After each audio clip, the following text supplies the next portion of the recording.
My dad dumped me and divorced my mom. But years later, he gets a photo of me and begs I talk to him. I'm a 32-year-old guy, and I've got a story that's been part of my life for pretty much forever, and it's quite a roller coaster. So, buckle up. Here it goes. My whole drama started even before I was born. My mom discovered that my biological dad was cheating on her, which obviously put their marriage on really rocky ground. They started the divorce process, but then life threw a curveball. My mom found out she was pregnant with me. When she broke the news to my bio dad, he outright denied the possibility that I was his kid. He claimed he was infertile and accused my mom of cheating, demanding a paternity test. My mom was already emotionally shattered from all the cheating drama and his nasty accusations. Over the years, I've pieced together enough hints to suspect he was probably abusive too, though my mom has never explicitly confirmed this. Instead of dragging out a messy situation with paternity tests and more fights, my mom asked him to just give up his parental rights, especially since he was so adamant that I wasn't his kid. After that, she moved in with my grandparents, and that's where I was raised. Fast forward to when I was 14, I was hit with a wave of curiosity about this man. I pushed my mom to tell me the whole story, and after hearing it, my teenage brain got all these ideas about reuniting. I thought maybe my mom was just being petty, and if my bio dad knew for sure I was his son, he'd want to be a part of my life. I pressured her into contacting him, which she reluctantly did, only for him to send back this really hurtful letter full of insults and accusations. He called my mom all sorts of terrible names and accused her of just trying to get his money. That day was a turning point for me. I realized this guy was no father, and I decided I didn't need him at all. Now, let's skip to about 8 months ago. Apparently, my biological dad had some sort of near-death experience that changed his perspective. He tried to reach out to my mom to apologize for his past actions, but she wanted nothing to do with him. Somehow, he got a picture of me and noticed how much we look alike. This spurred him to contact me, claiming he was wrong back then and wanted a chance to get to know the only kid he had. At first, I ignored his attempts, but then he started throwing offers at me, paying off my student loans, buying me a house, taking me on expensive trips. I consistently refused. My fiancé, who's 29, knew about all of this and initially supported my decision to keep him out of our lives. But as he persisted and our financial burdens grew due to the global economic downturn, she began to see his offers as a potential solution. She urged me to reconsider and let him help us out financially, especially since we were drowning in debt and had even delayed our wedding to save money. Despite the temptation, something inside me just couldn't accept his money. It felt like accepting his help would somehow validate all the years he denied and ignored me. So I set up a meeting with him, looked him straight in the eyes, and told him I would never take a dime from him. I made it clear that if he continued to try to contact me, I would involve the police and get a restraining order. When I told my fiancée about the meeting, she was livid. She argued that by refusing his money without discussing it with her first, I was making unilateral decisions about our finances, which she saw as controlling and selfish. She felt that I should have considered our joint financial struggles and at least talked it over with her before shutting him out financially. After that argument, she packed up her things and left, and now she's not answering my calls or texts. So here I am, feeling torn and confused. On one hand, I stand by my decision to reject his offers because of the principles involved. On the other hand, I'm grappling with the fallout of that decision, which has now jeopardized my relationship with the woman I love. I'm stuck wondering if I made the right choice, and honestly, any advice or thoughts from you all would be incredibly helpful right now. Am I the idiot? Now for the top comments before the update. Not the idiot. This isn't a big financial decision. This is you squaring away family affairs, making it unclear about a relationship with a man you do not want. Unfortunately, your fiancé seems more interested in milking the situation of money rather than caring about how you feel. Good riddance to her, I'd say. Exactly. And you've just learned a valuable lesson. Your fiancé is manipulating you for financial gain without regard for your feelings. She just showed you her true colors. The more I think about it, the more I'm appalled by her behavior. She left in an attempt to manipulate you and guilt undertaking money from a possibly abusive person. She has no problem exposing you to a toxic relationship. Does it mean she'll get money out of it? Sounds like you're better off without her. She's only interested in money. Lucky break, dude. She just showed you who she is. If she was only interested in money, she wouldn't have been with him while he was involuntarily poor to the point of putting off their wedding. There's a difference between struggling and trying the best you can, and poverty tourist slumming it, which is a very difficult way of putting his situation, and assumes that the idiot dad is on the level, but makes the point I'm going to vote no idiots here. I think you need to keep in mind, though, your fiancé is being practical. While you're being emotional, you feel no connection to this man. While I understand pride and dignity, taking his money when he hasn't contributed to your upbringing at all and owes you some money would put you and your fiance in a much better situation and wouldn't hurt any more or any less than what you're doing now. It's not the most honorable thing to do. It's not the be the bigger person thing to do.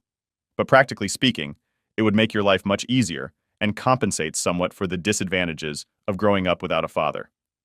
Update 1. It all started yesterday when my best buddy called me up. He sounded super weird, like he was wrestling with whether to tell me something big. After a bit of back and forth, he finally let it slip. He'd seen my fiance meeting secretly with my biological dad. Yeah, the same dad who I've been trying to keep at arm's length. They were at this little out-of-the-way cafe, trying to be low-key, but my buddy recognized them right away. Now get this. During their sneaky coffee meeting, my dad handed my fiance a big fat envelope stuffed with cash. My friend was close enough to catch snippets of their chat. It sounded like my dad was doling out cash to help out because he thinks families should support each other. Can you believe that? I was totally blindsided. I mean, she knew how much I didn't want his money or anything to do with him, and yet there she was, taking it right under my nose. The sense of betrayal hit me like a truck. It's not just about the money, it's that she went behind my back after everything we've been through together. And to make things even messier, she's been dodging me, not answering any of my calls or texts to explain her side of things. Now I'm stuck in this giant mess, feeling more betrayed than ever. I've got a dad who's trying to sneak his way into my life by throwing money around, and a fiance who might be siding with him over me. It feels like they teamed up while I was left in the dark. So what's my move here? I'm wrestling with a few options. Do I pull them both together and confront them head on? Do I try to fix things with her, hoping there's a good reason behind all this secrecy? Or is it time to just move on and save myself from more heartache? Honestly, I'm stumped. This whole situation has shaken up what I thought I knew about trust and loyalty. If anyone out there has any wise words or advice, I'm all ears because navigating this drama is proving to be way trickier than I ever imagined. Update 2. All right, so after a couple of days filled with lots of thinking and not much sleeping, I decided it was time to clear the air with my fiance. I mean, we couldn't just keep avoiding the giant elephant in the room, right? So I sent her a text, asking her to come over because we needed to sort things out once and for all. She agreed, and that evening, she walked into the apartment, and man, you could cut the tension with a knife. I didn't waste any time. As soon as she sat down, I jumped right in. "So I know you met with my dad," I said, trying to keep my voice steady but feeling like my heart was pounding in my ears. "My friend saw you guys. Why didn't you tell me about it?" She let out this really long sigh like she was tired before the conversation even started. "I knew you'd react this way," she said, looking down at her hands. "I knew you'd think I betrayed you. But listen, I did it because we need help. We're so deep in debt and your dad was offering a way out. I felt stuck." I could feel my frustration bubbling up. "But why go behind my back? Why not just talk to me about it?" I asked, feeling a bit betrayed and a lot confused. She threw her hands up a bit defensively. "Because I knew you'd just say no. Your pride and your issues with him would get in the way of us getting out of this financial mess. He was offering help, real, actual help, and I felt like I had to take it." "Help? Or is he just trying to buy his way into our lives?" I countered, feeling like the whole situation was slipping out of my control. "You know how he is. He's manipulative. How can you even think of trusting him?" She paused, looking really unsure for a moment. "I don't trust him, not really," she admitted slowly. "But I trust us. I trust that we're strong enough to use his help without letting him control us." I shook my head, feeling more upset by the second. "It's not just about the money, though. It's about trust, our trust. And now I don't know if I can trust you." Her face fell and she looked really hurt. "That's not fair," she said, her voice cracking. "I'm doing everything I can to keep us afloat. I'm making hard choices because I care about our future. Doesn't that count for something?" From there, things got really heated. We both started bringing up old problems, things that had been bothering us for a while but we'd never really talked about. She said she felt like she was dealing with our money issues all on her own, and that sometimes it felt like I wasn't even in it with her. I told her how betrayed I felt, how it seemed like she was choosing money over our relationship. We talked and argued for what felt like hours. By the end, we were both just sitting there, totally drained. There was this heavy silence, and then she asked in a really small voice, "What do we do now?" I honestly didn't know. Everything felt so messed up, so complicated. Maybe, Maybe we need some space, I said finally, the words tasting bitter as they came out. She nodded, tears rolling down her cheeks, and without saying much more, she started to pack some of her things. I watched her, feeling like my heart was breaking. Was this really happening? Were we actually falling apart over this? She left, and I was alone in the apartment, surrounded by all these memories of us. Now I'm left wondering if that's it for us, if we're really done, or if there's some way we can get past this. It's all so overwhelming, and I'm not sure where to go from here. I guess I just need some time to think about everything and try to figure out what comes next. Update 3. After what felt like forever, but was probably just a few long, quiet days, my phone finally buzzed with a message that kind of changed the direction of everything. It was my fiancée. She texted that she really missed talking and asked if we could meet up at our old favorite spot, the little cafe where we first figured out we were kind of perfect for each other. Despite the mess between us, I felt this spark of hope and agreed immediately. The cafe was its usual cozy self, filled with the smell of fresh coffee and pastries. She was there before me, looking nervous but hopeful. We ordered our usual coffee and pastries, the ones we used to share on lazy Saturdays. Then, we found a quiet corner to dive into everything that had happened. She started the conversation, which surprised me a bit. "I've missed you," she said, looking straight into my eyes.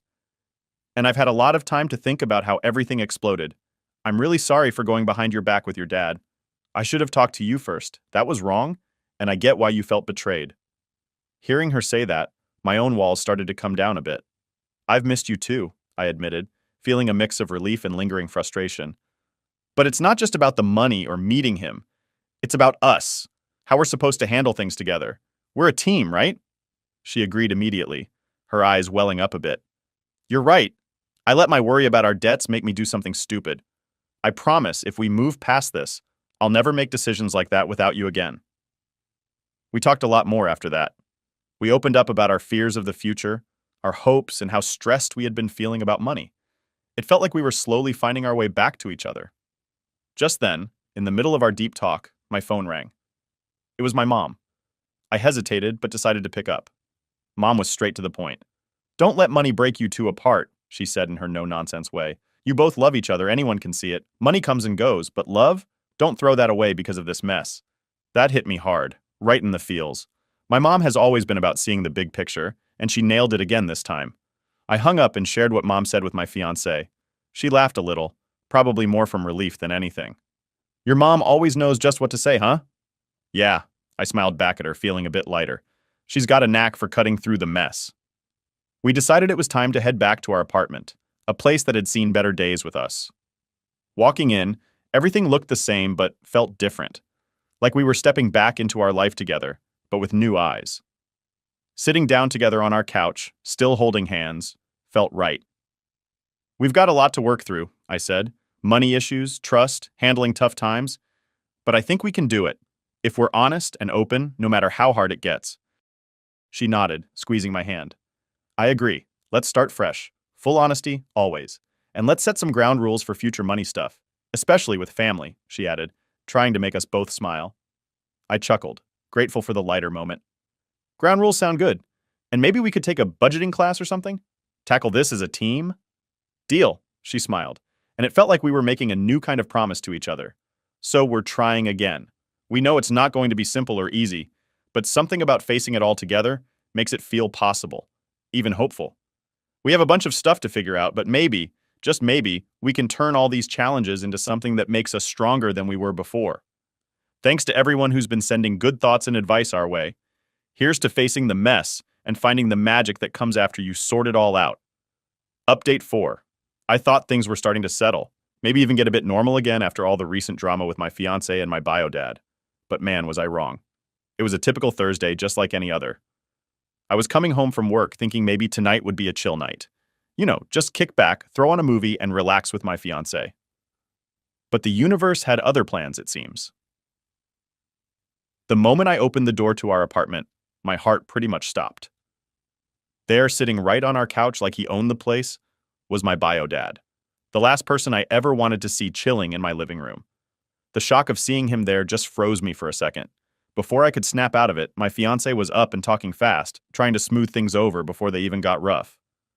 "I know this is a shock, but I thought it might be good if you guys could just talk, face to face." Maybe it would help, she said, looking really anxious. Help? I repeated, feeling my temperature rise. How could you think this would help anything? I didn't even give him a chance to settle in. I just said, I think you should leave. Now. My voice was calm, but it was like ice. I guess he could tell I wasn't messing around because he didn't argue. He just got up and left, but the storm was just starting. As soon as the door shut behind him, I turned to her, really letting my anger show. How could you do this? How could you think bringing him here was a good idea? She tried to explain, her voice all shaky. I thought if you could just see him, talk to him, maybe things could change. Maybe you'd see things differently. Behind my back? Again? I was shouting now, couldn't hold it in. We just talked about trust, about making decisions together. And you go and do this? She was crying now, really crying. I just wanted to help. I hate seeing you so upset about him. I thought if you two could just clear the air. Clear the air? You think a chat would just fix everything? My words were harsh and I wasn't pulling any punches. I told you I don't want his money, his help, nothing. I thought I made that clear. Through her tears, she kept saying, I was just trying to help. I love you. I was trying to do something good. But I was too far gone, too wrapped up in my own betrayal and anger. I can't do this anymore, I told her, feeling a mix of rage and something like despair. I can't keep wondering when the next secret meeting or decision is going to pop up. She sobbed harder, pleading with me, please don't do this. I really did it because I love you. I thought it might bring peace. Peace? Or control? Were you trying to manipulate how I feel about my own father? The words were out before I could stop them, each one like a blow. Finally, she just stood there, looking at me with tears streaming down her face. It was quiet for a moment, a terrible, heavy quiet. I think you should leave, I said, for good. She didn't say much after that, just gathered her things, her shoulders shaking with sobs, and left.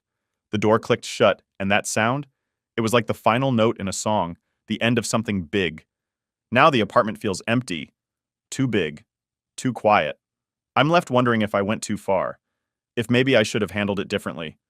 But every time I think about it, I come back to feeling betrayed, blindsided in my own home. It's a mess, a real mess, and I'm just sitting here trying to figure out if I could have done something different, something better. So yeah, that's where I am, alone, confused, and not sure where to go from here. If anyone's been through something like this, or if you've got any advice, I could really use some right now. Because honestly, everything feels pretty broken and I'm not sure how to start fixing it. Update 5. Ever since that day I walked into my apartment and found my fiancé and my bio dad there, things have been spiraling. I made a tough call to end things with her. It wasn't an easy decision, especially with all the history and feelings involved, but after she betrayed my trust not just once, but twice, I couldn't see any other way to keep my sanity. Since then, she's tried pretty hard to reach out to me. My phone was blowing up with her calls and texts, and she even tried to connect through emails. But honestly, I just couldn't deal with it. I felt like if I started talking to her, I might just fall back into the old pattern, and I couldn't risk that. So, I did what felt like the only thing I could. I blocked her. Blocked her on my phone, social media, everywhere. It was like I had to erase her presence to stop myself from crumbling. But she didn't stop there. She went for what she thought might be her last resort. She went to talk to my mom. Yeah, she showed up at my mom's place, hoping maybe my mom could mend what was broken between us. When I heard about it, I couldn't believe it. Here's how the conversation went down when I called my mom. Mom, what's going on? Why is she there? I asked, trying to keep the frustration out of my voice. Well, she's very upset, honey. She's asking for just one more chance to talk to you. She thinks you two can work it out, my mom explained, her voice calm and gentle. Mom, I just can't. How am I supposed to trust her again after everything? She went to him twice, even knowing how messed up that was for me, I said, my voice getting a bit louder than I intended. I understand, honey, but completely shutting her out. Are you sure that's what you want to do? Mom's voice was full of concern, making me second-guess myself for a moment. Yes, I'm sure. She made her choices, and now I've made mine. I need you to respect that, Mom. Please, I replied, feeling a mix of anger and sadness. My mom sighed, a deep, weary sigh. Okay, I'll respect your decision. I won't push you on this, but you know I'm here if you need to talk anytime. Thanks, Mom. I appreciate it, I said, feeling a little relieved but still pretty shaken up. After hanging up, I felt this weird mix of emotions. Relief, because my mom wasn't going to push me to talk to her. Sadness, because it really felt over now. And loneliness because, let's be honest, breaking up sucks. The apartment seemed too quiet, too big, just too much without her. Now, I'm just trying to keep busy. Work's been a decent distraction. and hanging out with friends helps. But there are moments, usually at night, when everything feels a bit too still, and I start wondering about everything. Did I make the right call? Could things have been different? I've been doing a lot of thinking about trust, about relationships, and about how to move on from someone when you really didn't want to let go in the first place. It's not easy. Some days are better than others. Some days I feel okay, almost normal. Other days, it feels like I'm just going through the motions. If anyone out there has gone through something similar, or if you've got any advice on how to handle this kind of stuff, I'd really appreciate hearing from you. It's tough feeling like you're in this alone, and sometimes just knowing there are others out there who get what you're going through can make a big difference. So, that's where I'm at. Just taking it one day at a time, trying to figure out life post-breakup, and hoping that eventually, things will start to feel a bit more normal. Update 6. About a month after everything went down with my ex-fiancé, the whole messy breakup and all the drama that followed, I ended up meeting someone new. Totally unexpected, but it's been awesome. We met at a friend's backyard BBQ. She was laughing at some joke someone made, and I just had to know what was so funny. We started talking, and well, we haven't really stopped since. She's incredible, super understanding, laughs at my jokes, and she's got this way of making everything seem all right. After hanging out a few times, I realized I really liked her, like a lot. But I knew if this was going to go anywhere, I had to be upfront about all my baggage, especially the heavy stuff with my biological dad. So one evening, we were just chilling at this little diner we both like, and I decided it was time to tell her everything. I was super nervous, not gonna lie. I mean, it's not every day you tell someone about the deepest dramas of your life, right? I started with the basics. So there's something kinda heavy I need to tell you about me and my past. And from there, I just spilled it. Everything about how my dad denied being my dad, how he treated my mom, and the whole mess with my ex trying to sneak him back into my life. She listened to the whole thing, didn't interrupt once, just took it all in. When I was done, there was this pause, and I was just watching her, trying to figure out what she was thinking. Then she did something I didn't expect but totally appreciated. She reached over, took my hand, and said, "Wow, that's a lot to carry around. But you know what? I'm here for you. Whatever's happened, whatever comes next, I'm on your side." Man, hearing that felt like a weight lifting off my shoulders. It was so good to have someone just get it and stand by me without making it all complicated. Just as I was getting used to how great things were going, I got this call out of nowhere. It was from a woman who said she was my aunt, my dad's sister. I didn't even know I had an aunt. She sounded pretty serious and a little upset. "Your dad's really sick," she told me. "He's not doing well at all, and it might be your last chance to see him." That news hit me like a ton of bricks. I wasn't ready for it. Not at all. I mean, I had just started to get my life back on track, and then this? I took a deep breath, trying to keep my cool. "I appreciate you telling me this, but I've made peace with how things are between me and him. I don't think seeing him now would change anything or be good for either of us," I said, trying to be as polite but firm as I could. She pushed back a bit, talking about family and forgiveness and all that, but I just couldn't. "I'm really sorry, but I've got to stand by my decision. Please respect that," I told her, and after a few more exchanges, we ended the call. After hanging up, I was pretty shaken. I talked to my new girlfriend about it, and she was amazing. Just listening, supporting, and reinforcing that I had to do what felt right for me. "So, you do what's best for you," she said, squeezing my hand. "I've got your back no matter what." And that's where I'm at right now. I'm navigating this new, exciting relationship and dealing with these blasts from the past that just won't seem to let me go. But having someone who supports you without judgment, who stands by you through the weird, tough times, it changes everything. It makes the tough stuff a little easier to handle. Life's a wild ride, that's for sure. If you've ever been through anything like this, feel free to share your story. Knowing we're not alone in our struggles can really make a difference. Here's to new beginnings and handling whatever life throws our way, with a little help from our friends and maybe a new special someone. Update 7. It all started with a phone call that came out of the blue, from a guy who introduced himself as a lawyer. I was already on edge, thinking, what now? He got straight to the point. "I'm calling about your father. He's passed away." That sentence alone felt like a punch to the gut. I hadn't seen or spoken to my dad in forever, and our last real interaction was anything but pleasant. The lawyer continued, not missing a beat. "He left a will, and he's included you quite significantly. There's also a letter for you. He left a substantial sum of money in your name." My brain was scrambling at this point. Money? A letter? From him? Why? I barely managed to mutter, I see. This is a lot to take in. Of course, these situations are never easy. We can arrange a meeting to discuss this further and go through the details whenever you're ready, the lawyer replied, sounding all calm and professional. I agreed to meet him, more out of curiosity about the letter than the money. I ended the call, and my thoughts were racing. I immediately dialed up my new girlfriend, who has been a rock through recent times.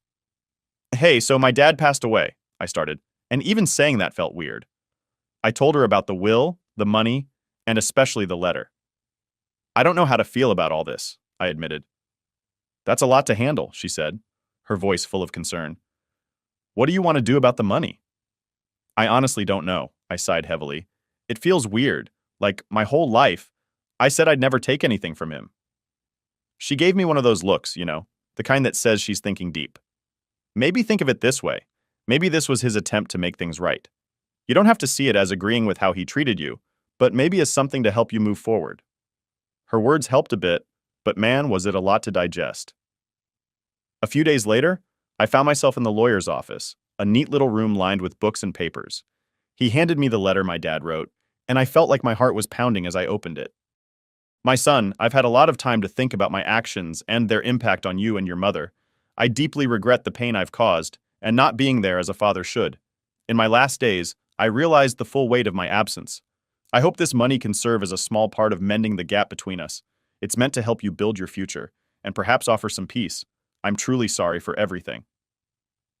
Dad, reading that, all sorts of feelings washed over me. Anger, sadness, a weird kind of forgiveness, and even a bit of relief. It was a lot to process. I talked it all through with my girlfriend later that day. He really tried to reach out even now, I told her, shaking my head. Yeah, but this decision is yours.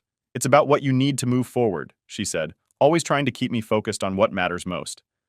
Now I'm stuck wrestling with this big decision. Do I take the money, close this chapter, and maybe use it for something good? Or would taking it feel like I'm forgetting all the pain and struggle his actions caused? This isn't an easy choice, and I'm really torn. If any of you have had to deal with something like this, or even if you just have some thoughts on what might be the right thing to do, I'd really appreciate hearing from you. It's one of those times when a little shared wisdom could really help lighten the load. So that's the update. New beginnings mixed with old issues trying to find closure. Here's hoping whatever decision I make, it's the one that leads to peace and moving forward. Thanks for sticking around and hearing me out. Dad kicked me out after stepmom falsely accused me of stealing my stepsister's college fund. I never thought I'd be sharing my life story on the internet, but honestly, after everything that's happened, it feels like the only place where I can vent without losing my mind. So, here goes. 5 years ago, I was living at my dad's house after I finished college, planning to save up enough to get my own place. You'd think things would be pretty normal, right? Just a guy coming back to his family's home, hoping to get on his feet. But nah, it wasn't like that. My dad had remarried when I was in high school to a woman named Emma, and she had a daughter, Chloe, who was a few years younger than me. Let's just say right off the bat, they weren't exactly thrilled about having me around. I don't know how to explain it, but from day one, Emma and Chloe made it pretty obvious they didn't like me. They had this way of acting like I wasn't part of the family. Like I was some outsider crashing their little party. It wasn't even subtle. Emma would always make these passive-aggressive comments, and Chloe would give me these looks, like I was the enemy. The worst part? My dad, Jack, never saw it. He acted like everything was fine, like they were the nicest people on earth. I tried talking to him about it a few times, but he would just brush me off, saying stuff like, "Oh, they're just getting used to having you around," or "You're overthinking things, Ryan." But trust me, I wasn't. The tension in that house was so thick you could cut it with a knife.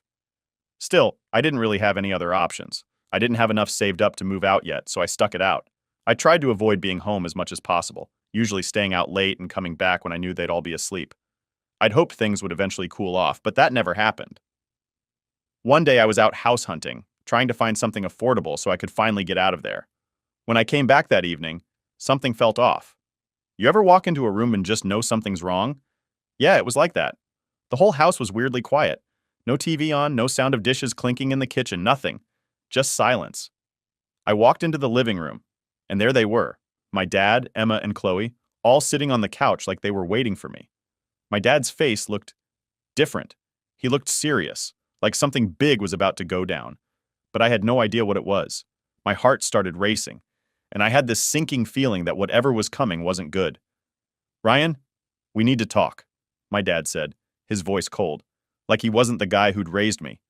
Emma and Chloe were sitting there with this smug look on their faces, like they knew something I didn't. I stood there, frozen, trying to figure out what the hell was going on. "You've been stealing from us," Chloe blurted out, like it was the most obvious thing in the world. I blinked. "What?" "You heard her," Emma chimed in. "You've been stealing Chloe's college savings." I couldn't believe what I was hearing. Stealing? From her? What kind of sick joke was this? Wait, hold on. What are you talking about? "I haven't touched any of Chloe's money," I said, trying to keep my cool, but my voice was shaking. Emma crossed her arms and leaned back on the couch like she had all the evidence she needed. "Don't try to lie, Ryan. We found the receipts." Receipts? Now I was just straight up confused. Receipts for what? "Your little shopping spree," Chloe snapped.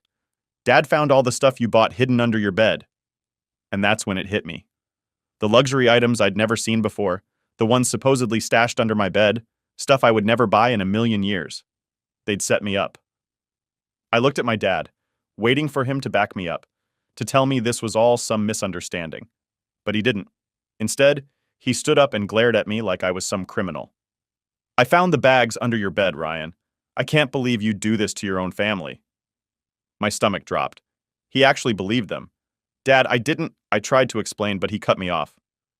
Just stop," he said, shaking his head. "We trusted you, and you went behind our backs and took Chloe's money. You think I didn't notice the withdrawals from her account?" I couldn't even speak. This was insane. I hadn't taken a dime from anyone. But the way my dad was looking at me, it was like he'd already made up his mind. I was guilty in his eyes, and nothing I could say would change that. "Pack your things," he said, his voice cold. "I want you out of this house tonight." I couldn't believe it.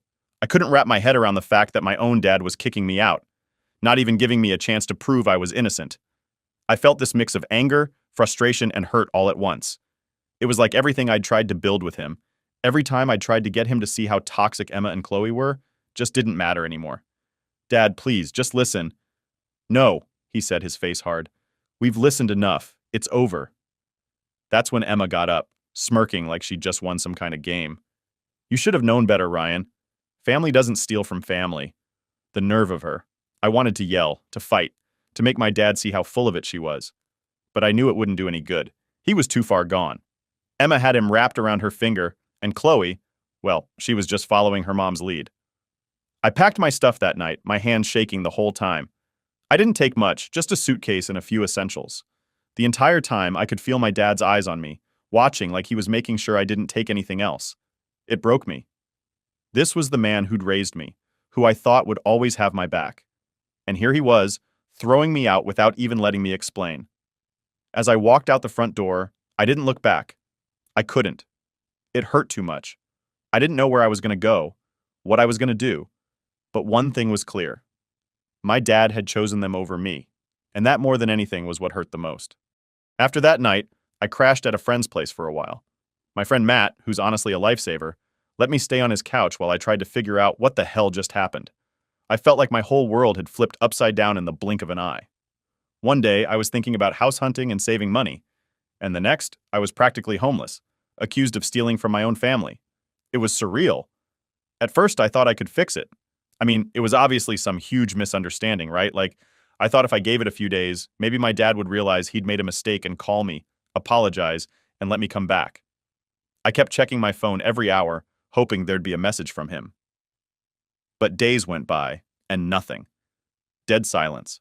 I kept replaying the whole thing in my head, wondering how it all went so wrong. The more I thought about it, the more everything pointed back to Emma and Chloe.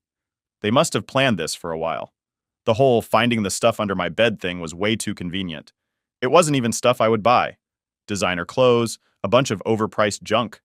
I've never cared about that kind of thing, and anyone who knows me could tell you that. But Emma, she's all about status. I should have seen it coming, but I didn't. She'd been setting me up for months, slowly turning my dad against me, and I walked right into her trap without even realizing it. The worst part wasn't even the accusation. It was that my dad believed it so easily. He didn't even hesitate, didn't ask me for my side, didn't give me a chance to defend myself, just threw me out like I was nothing. That's what really broke me. My own father, who I thought had my back, picked them over me without a second thought. I tried not to think about it too much because every time I did, it felt like a punch in the gut. A few weeks went by and I was still at Matt's place, He didn't mind, but I knew I couldn't stay there forever. I was lucky to have a decent job lined up after graduation, so at least I wasn't completely screwed. But trying to find a place while dealing with all this, it wasn't easy. Most nights I'd lie awake on that couch staring at the ceiling, wondering if my life was ever going to get back to normal. Then one day I decided I couldn't take it anymore. I had to know why my dad believed them so easily, why he didn't even give me a chance to explain myself. So I did something I probably shouldn't have. I went back to the house. I didn't have a plan or anything. I just showed up and knocked on the door, hoping maybe we could talk like normal people. But when Emma opened the door and saw me standing there, the look on her face said it all. She wasn't expecting me, and she sure as hell wasn't happy to see me. "What do you want, Ryan?" she said, blocking the doorway like I was some intruder. "I need to talk to my dad," I replied, trying to stay calm, even though I could feel my blood boiling just looking at her. "He's not here," she said, crossing her arms. "And even if he was, I doubt he'd want to see you after everything you've done." Everything I've done? That was rich coming from her. I could feel the anger rising in my chest, but I tried to keep my cool. "I didn't do anything, Emma. You and Chloe set me up, and you know it." She didn't even flinch. "I don't know what you're talking about. Maybe you should leave before things get worse." I should have walked away. I know that now. But in the moment, all I could think about was how unfair this all was, how she'd turned my own dad against me and then acted like she was the victim. I wasn't leaving until I got some answers. "Where's Dad?" I asked, my voice sharper than I intended. "I'm not leaving until I talk to him." Emma sighed, like I was some kid throwing a tantrum. "He's at work. But like I said, he's done with you, Ryan. You stole from this family. You're lucky we didn't call the cops." That was it. The cops? Seriously? She was taking this to a whole new level of crazy. I could feel the anger bubbling up, but I knew if I didn't leave, things were going to get ugly. So I turned around and walked away, fuming. After that, I stopped trying to fix things. It was clear my dad had chosen his side, and nothing I said or did was going to change that. I couldn't believe this was my life now. Cut off from my family, labeled as a thief, all because of some petty power play from Emma and Chloe. It felt like I was living someone else's nightmare. The next few months were rough. I finally found a small apartment, nothing fancy, but it was mine. It felt good to have my own space, but there was always this emptiness in the back of my mind. I'd lost my family, and no matter how much I tried to move on, it was like this weight I couldn't shake. Every once in a while, I'd get these messages from mutual friends or distant relatives, people asking if I was okay, telling me they'd heard about what happened. Everyone seemed to know the story, or at least the version Emma and Chloe had told. It was like I was the black sheep of the family now, and the rumors just kept spreading. I'd tell people the truth if they asked, but honestly, it didn't matter. The damage was done. My dad had made up his mind, and Emma had done a damn good job of convincing everyone that I was the bad guy. One day, Matt sat me down, and we had a long talk about everything. He was one of the few people who believed me from the start. He knew Emma and Chloe were trouble, and he'd always thought my dad was too blind to see it. "You've got to stop letting them live rent-free in your head, man," he said. "They're not worth it." I nodded, but it wasn't that simple. It's easy to say move on, but when your own dad turns his back on you, it's hard to just let that go. Still, Matt was right. I couldn't keep dwelling on it. I had to figure out a way to move forward. So, I started focusing on my job, trying to keep myself busy. I saved up as much as I could, trying to rebuild what I'd lost. It wasn't easy, but little by little, I started to get my life back on track. But even as things got better, that feeling of betrayal never went away.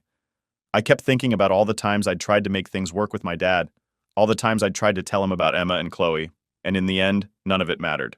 They won, and I was the one who lost everything. Looking back, I guess I should have seen it coming. But you don't expect your own family to stab you in the back like that, and you definitely don't expect your dad to just stand by and let it happen. I had finally gotten to a place where I wasn't thinking about them as much. I'd moved into my own apartment, settled into my job, and was starting to feel like I could move on. But of course, life doesn't let you off that easy.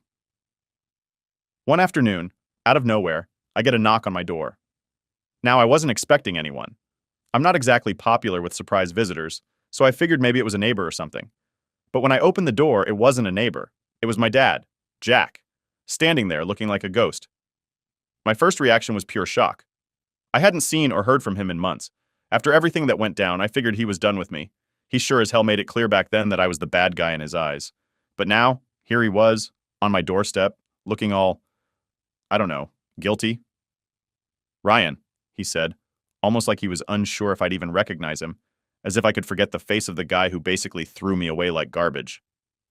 Can I come in? I didn't know what to say. Part of me wanted to slam the door right in his face. The other part of me was curious. Why was he here now, after all this time? Was he here to apologize? Was he going to tell me he finally saw through Emma's lies? My brain was racing, but all I could manage to say was, "What do you want?" He hesitated for a second, like he wasn't sure how to answer that. "I need to talk to you. It's important." Against my better judgment, I stepped aside and let him in. It felt weird having him in my space. This was my new life, my clean slate, and now the guy who practically kicked me out of his life was standing in the middle of my living room, looking around like he didn't recognize me anymore. He sat down on the couch without asking, and I just stood there waiting for him to start. There was this awkward silence that hung between us, thick and uncomfortable. Finally, he cleared his throat and looked up at me. "I made a mistake, Ryan," he said, his voice low. "A big one." I crossed my arms, not wanting to give him any slack just yet. "Yeah? What mistake was that?" He looked down at the floor, fidgeting with his hands like he didn't know where to begin. "Emma. She wasn't who I thought she was. Chloe either. They lied to me about everything." I didn't say anything. I just stood there, staring at him, waiting for him to get to the point. This was the moment I'd been waiting for. Some acknowledgement that I wasn't the bad guy, that he had been wrong. But hearing it didn't feel as good as I thought it would. It actually kind of pissed me off. Like it took this long for him to figure it out? After everything? They set you up," he continued, his voice cracking a little. "Emma planted all that stuff in your room. The receipts, the clothes. It was all her idea. She used you to cover up the fact that she was the one spending Chloe's college fund." I wanted to laugh. It was so ridiculous that it almost didn't seem real. "And you just believed her? You believed them without even talking to me?" He looked up at me, his eyes filled with regret, but it didn't matter anymore. Regret wasn't going to fix anything. "I know I should have listened to you. I didn't want to believe that Emma could do something like that. I was blind, Ryan. I was stupid." "Yeah, you were," I said, maybe harsher than I meant to, but I didn't care. I was angry. After everything, he wanted to come here and say, "Oops, my bad?" Like that was going to fix what happened? "I'm sorry," he said, his voice barely a whisper. "I should have never doubted you." I didn't know what to say. A part of me wanted to forgive him, to let it go and move on. But another part of me, the part that still hurt every time I thought about that night, wasn't ready to let him off the hook. "Why now?" I finally asked. "Why are you telling me this now?" He sighed, leaning back on the couch. "Emma's parents told me the truth a few weeks ago. There was a huge blow-up between them, and everything came out. They couldn't keep it a secret anymore." "So what? You only believe it because someone else told you? You couldn't take my word for it back then?" He winced, like my words physically hurt him. I should have believed you, Ryan. I know that now. I just didn't want to see it. I didn't want to admit that I'd married someone like that. And yet, you did. And you threw me under the bus to protect her." He didn't say anything to that, and for the first time in my life, I saw my dad look defeated. It was weird. Growing up, he'd always been this strong, confident guy. But sitting there in my apartment, he just looked old, like all the fight had been drained out of him. "I've filed for divorce," he finally said, his voice barely above a whisper. "A few weeks ago. I couldn't stay with her after what I found out." I stood there, arms still crossed, unsure of how to feel. This was the moment I'd wanted for so long, for him to admit he was wrong, to finally see through Emma's lies. But now that it was here, I didn't feel the satisfaction I thought I would. "Good for you," I said, my voice flat. He looked up at me, and for a second I thought maybe he'd stand up and leave. But then he said something I didn't expect. "I need your help, Ryan." I blinked. "My help?" He nodded, looking almost desperate. "Emma's got a lawyer who's trying to take me for everything. I know you're friends with one of the best divorce attorneys in the city. I was hoping maybe you could put in a word for me. Help me out." I couldn't believe what I was hearing. After everything, after kicking me out, accusing me of being a thief, choosing them over me, he was here, asking for my help? "You've got to be kidding me," I said, my voice rising. "You think you can just waltz back into my life, say you're sorry, and then ask me to help you, after everything you put me through?" "I know it's a lot to ask," he said quickly, like he was trying to stop me from blowing up. "But I'm trying to make things right. I want to fix our relationship, Ryan. I want to make up for what I did. I shook my head, letting out a bitter laugh. You don't want to fix anything. You just want me to help you get out of this mess with Emma. That's not true, he said, but I could see it in his eyes. He wasn't here just to apologize. He was here because he needed something from me. I think you should leave, I said, stepping back toward the door. He stood up, looking like he was about to argue, but then he stopped. Maybe he realized there was no point. Maybe he finally understood that it was too late. Ryan, I'm sorry, he said again, but it sounded hollow this time, like he knew it wasn't enough. I didn't say anything. I just opened the door and waited for him to walk out. He hesitated for a second, but then he stepped outside, turning to look at me one last time before I closed the door in his face. And that was it. The man who had been my father, the man I had once looked up to, was gone. And this time, I wasn't waiting for him to come back. Update 1. After my dad left that day, I thought maybe, just maybe, things would calm down. Like I could finally move on for real, you know? He'd come to me, said his half-baked apology, asked for my help, which I shut down pretty fast, and that was that. I figured I wouldn't be hearing from him again anytime soon. But of course, life doesn't work like that. A few days later, I get a call from my mom. Now, my mom and I were never super close. She and my dad split when I was a kid, and I'd spent most of my time with him growing up, especially after he remarried. Still, I thought she had my back through all this. I told her what happened with Emma, Chloe, and how my dad kicked me out. She wasn't happy about it, but she didn't seem all that surprised either. She always thought Emma was shady, but that was about the extent of it. So, when she called, I wasn't expecting much. Probably just her checking in, maybe asking how I was doing. But the second I picked up, I could tell something was off. Ryan, she started, her voice softer than usual. We need to talk. I braced myself. The way she said it, I knew it wasn't just a casual conversation. What's up? I asked, trying to keep it light. She hesitated, and that's when I knew this wasn't going to be good. Your father called me. My heart dropped. Of course, he did. Okay, I said, dragging out the word, waiting for the punchline. He told me about everything, she continued. About Emma, the accusations, and the divorce. He wants to fix things with you, Ryan. I couldn't help but laugh, though there wasn't anything funny about it. Yeah, I know. He already tried to get me to help him out with his divorce lawyer. There was silence on the other end. My mom was never great at hiding her emotions, so I could practically feel the tension coming through the phone. He told me he's really sorry, Ryan, she finally said. He knows he messed up. I rolled my eyes. Great. So now what? He thinks everything's just going to go back to normal because he said sorry? I think he wants to make things right, she replied, but her voice was shaky, like she didn't fully believe it herself. Right for him or right for me? I shot back. Because from where I'm standing, it looks like he's just trying to save his own skin. Ryan, you can't keep holding on to this anger forever, she said, her voice getting that edge it always got when she was about to lecture me. At some point, you need to forgive him. He's your father.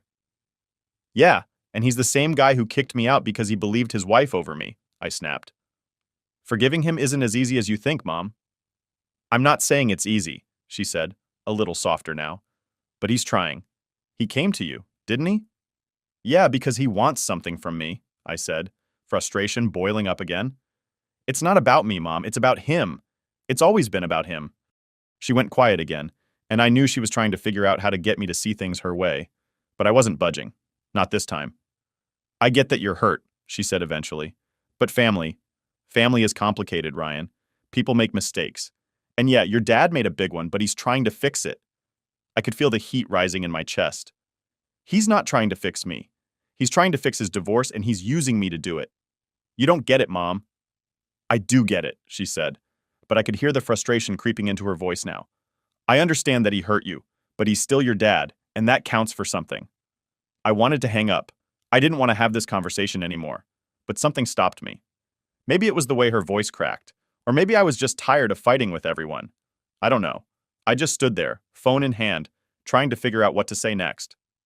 You're defending him, I finally said, the words coming out more like an accusation than anything else. I'm not defending what he did, she replied quickly. I'm just saying maybe you should give him another chance. I couldn't believe what I was hearing. Give him another chance? After everything? Why? Because he suddenly realized Emma was lying? Because he finally decided to believe me? Ryan, please, she said, her voice breaking a little. I'm not asking you to forget what happened. I'm just asking you to think about it. I shook my head, even though she couldn't see me. You weren't there, Mom. You don't get it. I know I wasn't there, she said softly. But I'm still your mother, and I want what's best for you. Carrying around all this anger, it's not good for you. I laughed again, but this time it came out more like a bitter chuckle. Yeah, well, I'll tell you what's not good for me, letting someone walk all over me and then pretending everything's fine. I'm not saying that, she said quickly. I'm just saying, maybe it's worth talking to him again. I couldn't do this anymore. I've got to go, Mom, I said, cutting her off. Ryan, please. I'll talk to you later. And with that, I hung up. I stood there for a while, staring at my phone, wondering what the hell had just happened. My own mom, who had always warned me about how manipulative Emma was now defending my dad like he was some kind of victim in all this. It didn't make sense. None of it made sense. Over the next few days, I tried to put it out of my head, but the more I thought about it, the more it gnawed at me. How could she not see what was happening? How could she side with him after everything? Was I the crazy one here? Then, out of nowhere, I get a text from my mom. It was short, just a few lines, but it hit like a punch in the gut. Your father and I talked.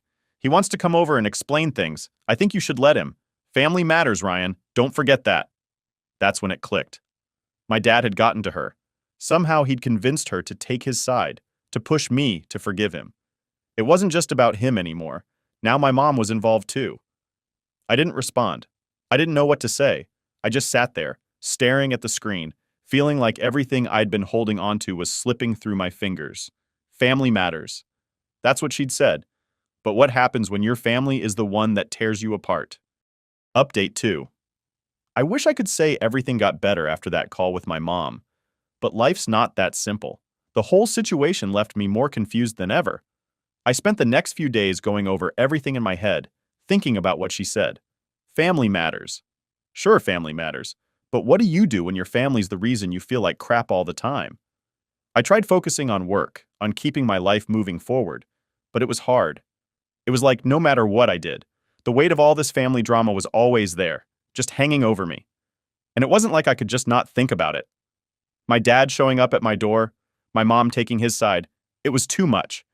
Then, a week or so after my mom's call, I get another knock at the door. For a split second, I thought it might be Matt stopping by to hang out or something. But no, when I opened the door, there was my mom, standing there, looking like she was carrying the weight of the world on her shoulders. Can we talk? She asked, not even waiting for me to invite her in. She just kind of pushed her way inside, like this conversation was happening whether I wanted it to or not. I closed the door behind her, already feeling that tight knot of frustration forming in my chest. What's this about, Mom? She turned to face me, her expression serious, like this was going to be some big conversation. Ryan, I've been thinking a lot about what we talked about your dad and about everything that's happened. I crossed my arms, not really in the mood for another round of, let's defend your dad. Okay, and? She sighed, sitting down on my couch. I know you're hurt. I know what he did was wrong, but I also know that holding on to this anger isn't going to help you. I stared at her, trying to keep my cool. You're still defending him. I'm not defending him, she said quickly. I'm just trying to help you understand that sometimes people make mistakes. He made a mistake, Ryan. He's trying to make it right. I couldn't help it. I let out this bitter laugh. He's not trying to make anything right. He wants me to help him with his divorce, Mom. That's all he cares about. He's not sorry about what he did to me. He's sorry because he needs something. She shook her head. I don't believe that. I think he really does want to fix things with you. Well, I don't care what he wants, I snapped. I'm not helping him, and I'm not interested in hearing whatever excuse he's come up with. Ryan, please, she said, her voice softer now. I'm not asking you to forgive him overnight. I'm just asking you to give him a chance. I sat down in the chair across from her, rubbing my hands over my face. I was tired. Tired of this conversation. Tired of the guilt. Tired of feeling like I was the one in the wrong for not wanting to help the guy who turned his back on me. Mom, I said, trying to stay calm. I can't just pretend like everything's fine. He kicked me out. He believed Emma and Chloe over me without even hearing me out. He let them frame me, and now he wants me to help him because it's convenient for him. I understand that, she said, leaning forward. But think about what's really important. Do you want to go the rest of your life without a relationship with your father? That hit me harder than I expected. The truth was, I didn't want to hate my dad. I didn't want to feel this angry and betrayed all the time. But how do you get past something like that? How do you forgive someone who didn't even give you a chance? I don't know, Mom, I admitted, my voice quieter now. I don't know if I can forgive him. She nodded, like she finally understood where I was coming from. I get that, I do. But just think about it, okay? Think about what kind of future you want. Holding on to all this anger? It's not going to help you in the long run. I didn't say anything. I just sat there staring at the floor, trying to figure out what to say. She stood up after a minute, walking over and giving me a quick hug before heading to the door. I'm not asking you to make a decision right now, she said before leaving. Just think about it, okay? When she was gone, I sat there for a long time, trying to wrap my head around everything. Part of me wanted to call my dad, to hear him out, to see if maybe he really was sorry, but the other part of me, the part that remembered how easily he threw me away, wanted nothing to do with him. It's weird. You spend your whole life thinking your parents are supposed to be these people you can trust, people who will always have your back, and when they don't, when they turn on you like that, it screws with your head.